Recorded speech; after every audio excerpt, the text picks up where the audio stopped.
Well, it's Laura Eubanks of Design for Serenity with the wrap in Pacific Beach of the gorgeous Collector's Dreamscape.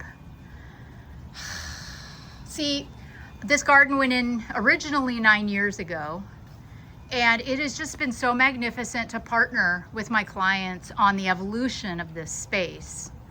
You know, as I've evolved, they've trusted me. And what I have done is transform this from a lot of smaller tapestry kind of stuff to big special one-offs that were curated by the one and only Matt Jones from Jones Rare Roots. Most of it came from him. We edited out things that were really basic, weren't serving. The client, you know, is very interested in spending less time out here puttering and more time just enjoying. So she had some citrus trees in these planters that just didn't look good. So we got a beautiful Ramosissima in here now. This little area here got tightened up. This is our last nod to the tapestry. There's the little ghosties in there and some Ruchia that she really enjoys. I added a couple of little mangaves and our cute little dichotoma. She's had the spiral cactus for years. And I did pour some worm castings on this. I have found that worm castings help green up my cactuses. So you might want to give that a go. Here's our happy homeowner. Hi, Frank. It looks amazing, doesn't it? Great job as always. Oh my goodness, thank you. She's been doing our home for 9 years. This is the 4th time every 2 years. And I'm always astounded as to how they look every time. Everything's always so different and so much better. Aw, thank you, Frank. Well, it is such a pleasure. I was telling the followers what a wonderful collaboration this has been over the years. It's terrific. It's all my wife. Yeah. And Laura. Christine. Well, Frank's got some good ideas every once in a while, right? No, not really. Ellie says that she's taught me that I don't. Oh, okay. And Hannah's terrific too, by the way. Yeah, Hannah's awesome. Not to mention Greg. Yeah, let's not forget about old Greg, right? With the lighting guy, see, he put new lights in there. Yep. Greg added some new lights. We leveled your fountain. Oh, great. Oh my goodness, yes. Well, this is just... I'm sorry I interrupted. Don't, no. Don't apologize. The followers are always happy to see a new face. It's always fun. Hello, Benny boy. So, yeah, we brought in this incredible old man of the Andes. Is that incredible? And this red pharaoh. Oh my God. Okay, so we edited this Aluaudia a lot. We took so much off of this. Then I staged the blue gazing ball up there at its base. I just felt like it needed something. And I love the repetition of the balls between, you know, the actual balls and the plants that are round. It's just a fun mixture of texture and color in here, isn't it? I went ahead and laced out this citrus tree a lot too. It was way too bushy, and I'm real happy with that now. It's balanced, you can see through it, and it's going to be a much healthier plant for it. You might remember that we had a Euphorbia trigona here that was climbing all the way up to the ceiling. That is no longer with us. It has been cut up for parts and the guys took them with them. This was a gigantic plant, this crest, which is a legacy plant. This belonged to Frank's dad.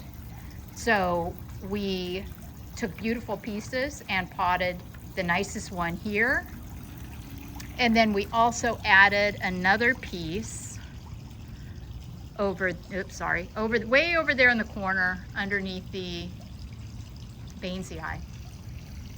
So he's got two where there was once just one. Oh yes, our beautiful Yucca rostrata from Matt. We fluffed up all of the rock, added more rock, added this incredible Hukari. There's going to be a Lophocera shottii. Matt is going to bring me a woolly rhino cactus for this pot, and he'll be delivering it to a job site for me next week, and then I will bring it in and plant it for Christine. Over here I found a Fuquaria degutii. This pot had a struggling fruit tree in it, so we planted the Fuquaria there in its stead. We took out the Petalanthus down here, and we moved that Desmediana agave, which was over on the side over here. We put it there. I didn't feel like we really needed a tree-like thing down there. Remember, this client is going to be getting all new high-end metal fencing too very soon, which is very exciting. And check out this little cutie patootie. Gave us a flower today. How cute is that? Can you even? Right? So Love Cactus Corner over here. This has been an evolution over the years. We've slowly added fun cactus specimens to her blue pots over here. And then down this way, this is Sansevieria and bromeliad, Hoyas along the shady side here. This downslope has been all our clients' work. She comes down here and plants cuttings. And look at how beautifully this is all filled in. We added more rubble too, because she gets down there, the bottom, and then she's got to figure out how to get up to the top. So we added more footholds for her this time around. We popped in some more mangaves in here, a few red Cameronii, the aloe Elongia, God darn it, sorry, Elagonia. What was that aloe again? The Elongica? We just are struggling busting with it. But it's kind of a pinkish. Elgonica, thank you. Elgonica. We popped some in. This is Elgonica here. Many of them are being rehomed because they grew so quickly. We have a beautiful dichotoma here. The stunning modeling on that trunk from Matt. We've got our stunning multi-headed Yucca rostrata, also from Matt. A beautiful Pachypodium crest from Matt. Balloon cactus. We moved the Gwengolia and also moved around a lot of the barrels.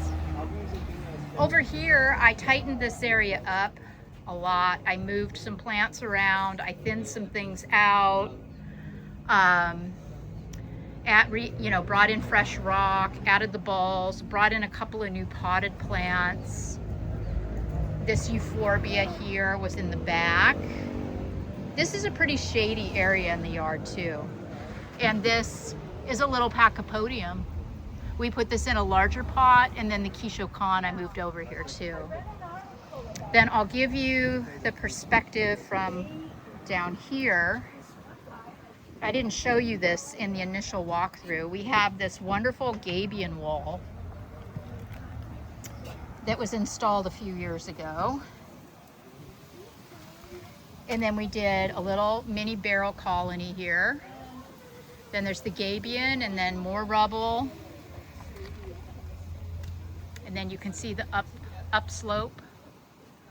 And when they get their metal fence, you'll be able to see through much better. It'll be beautiful. I spent a lot of time up here making sure everything was meticulous in anticipation of being able to see through here. But yeah, this kind of gives you another perspective